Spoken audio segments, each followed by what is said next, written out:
Okay, so the first thing we're going to talk about is page optimization. I have my phone here, so we'll split screen to show you what I'm going over in my phone so you can see exactly what we're talking about. But in page optimization, we want to talk about layout, what your biography should be, so your bio information, what web links you want to include on there, and you want to see the aesthetics of the page. All of this factors into your relevance on Instagram and what your viewers are going to want to see, what your audience is going to look like, and how your content will appear on the phone. But in terms of uploading content, you can't upload content on a computer. You have to do it on a phone. And most users watch Instagram on the phone. So these are things that you want to keep in mind when you're working on your Instagram account. The first thing we're going to do is go over your name. So over here, what you'll see is we have named the page iworkinmyjams.com. And we've done that because that is the name of what we want to point to. That's the information that we want the viewers to see. We want to build our audience based on that. And you want to make sure that it's something that people will remember, especially if you're building a brand. So that's very important, where you want to make sure you clearly, distinctly have what it is that you want to call your Instagram account. Okay, next we have Phil's name here. So while the website page is called iworkinmyjams.com, we do have Phil Smith. And the other thing that you want to do is you want to have a nice photo.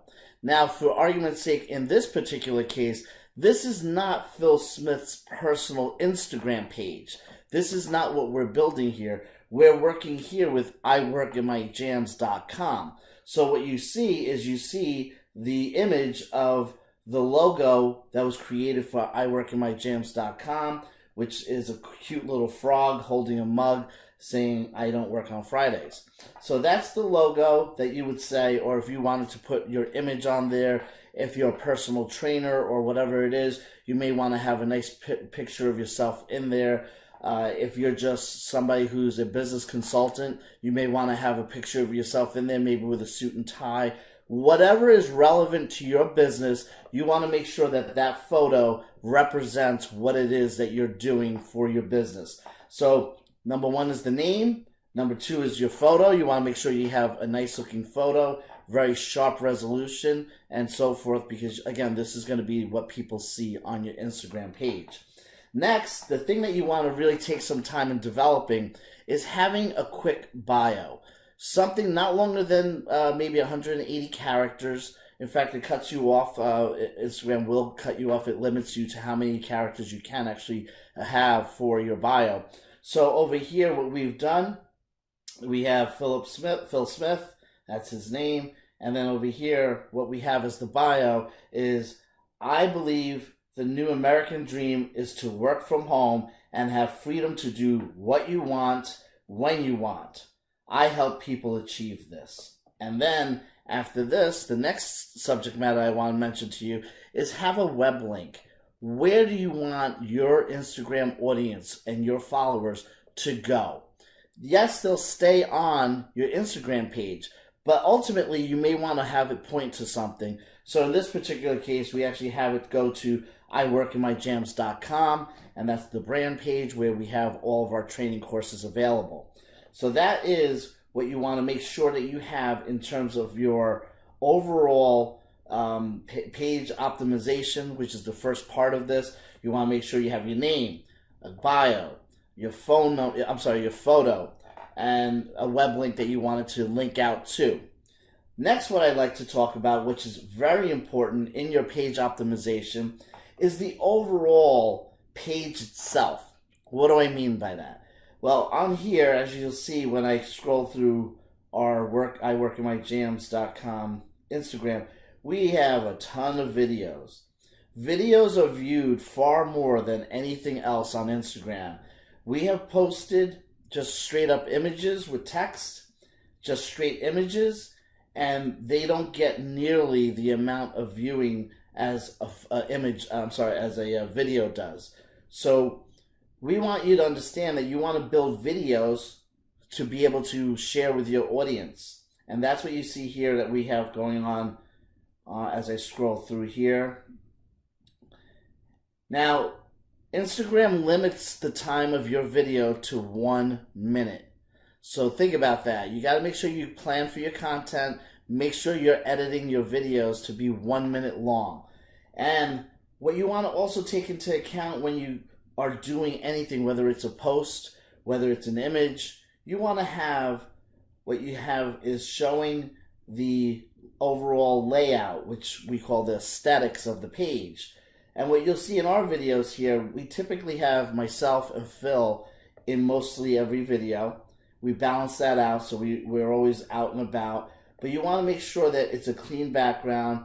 You don't want it to be too busy because then people don't really like that. It gets very complicated.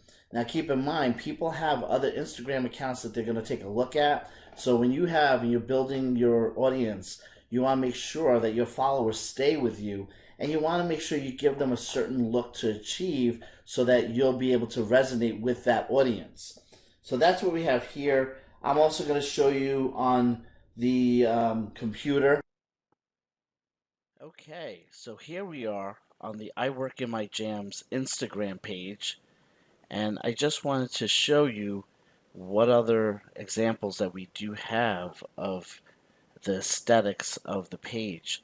Now, what I was telling you on the other section was you can see we have a lot of videos, and it just has a constant theme of wherever we're out and about, we go out to eat a lot, so you see there's a lot of food, so we go out for drinks. We're always constantly posting whatever event we're at. This is a great dish right here, ravioli and meatballs. But this is what we constantly do, and you should be doing for your brand as well. I'm going to show you another example. There's one called Think, Grow, Prosper. It's more of a motivational page. Think, Grow, Prosper. And you can see it's mostly text with a solid background. It's a little easier when you just have text. Although, as I said earlier, Instagram, at least what we've noticed when you use Instagram, video far exceeds, the amount of time that people will engage with your content. So you really want to be able to put video out there more than just text. But for this particular site, they use text, and they have a lot of followers. They do a lot of posts, so it works well for them. Another one is called The Good Quote. Again, very much about just quotes, and it has different people that post it, and not too many videos, but a lot of content that shows quotes. And you can see it's a very simple, very clean background, and then they just have quotes. Sometimes they have images. Another one that I'll show you, and this is a product-driven site, Revlon. Revlon, obviously, they're one of the #1 selling cosmetics companies in the world. And watch what they do.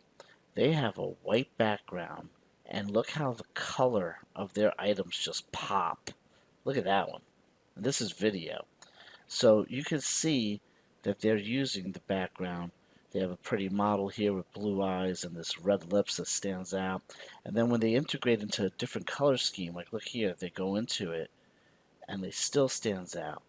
But down here, look how they use the purple. That's just a beautiful image. And then you can see how the product here is white, so they have a purple background.